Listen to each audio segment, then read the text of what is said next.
আলহামদুলিল্লাহ, আলহামদুলিল্লাহ, আল্লাহর দরবারে অনেক অনেক শুক্রিয়া। কারণ আজকে নিউজে দেখলাম যে রামিসা হত্যার যে মূল দুই আসামি সোহেল রানা এবং তার ওয়াইফ, তাদের দুজনকেই ঢাকা দায়রা জজ থেকে আদেশ দিয়েছেন মৃত্যুদণ্ডের। মানে ঢাকার দায়রা জজ মৃত্যুদণ্ডের আদেশ দিয়েছেন। আলহামদুলিল্লাহ, আল্লাহর দরবারে অনেক অনেক শুক্রিয়া।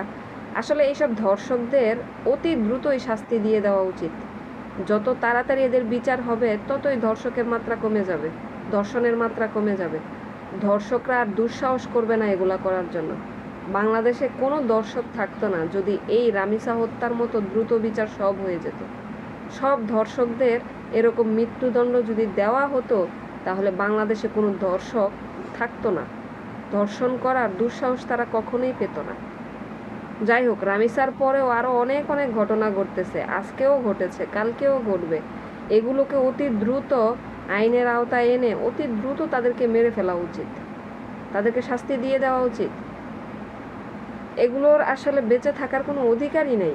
পৃথিবীতে এরা বেঁচে থাকবে একটা মানুষ তার মনসত্ব নিয়ে, তার বিবেক, বুদ্ধি, চিন্তাধারা, সুস্থ মস্তিষ্কের চিন্তাধারা নিয়ে কিন্তু পৃথিবীতে বেঁচে থাকতে পারে।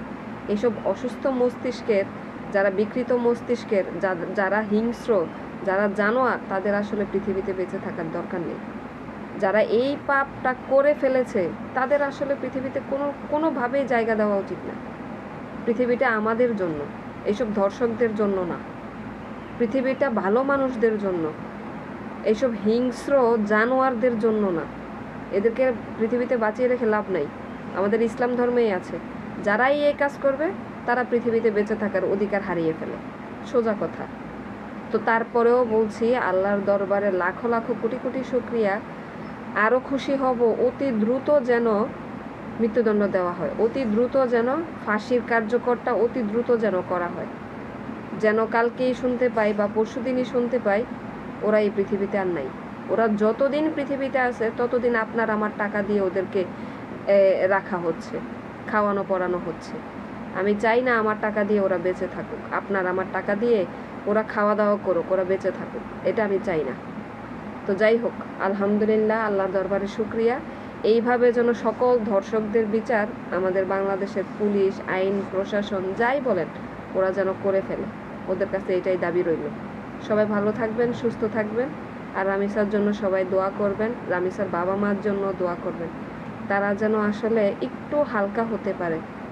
জানি ওদের মেয়ে তো আর কোনোদিনও ফেরত আসবে না, বা যেইভাবে মেয়েটা মারা গেছে ওটা তো আর ভাষায় বলে যতবারই বলতে যাই ততবারই কেমন যেন বুকের মধ্যে ব্যথা অনুভব করি। তো আসলে এটা যেন কোনো বাবা মার সাথে এইভাবে আর ভবিষ্যতে যেন কোনো বাবা মায়ের সাথে যেন না হয়, এটাই কামনা করছি। সবাই ভালো থাকবেন, সুস্থ থাকবেন। আল্লাহ হাফেজ।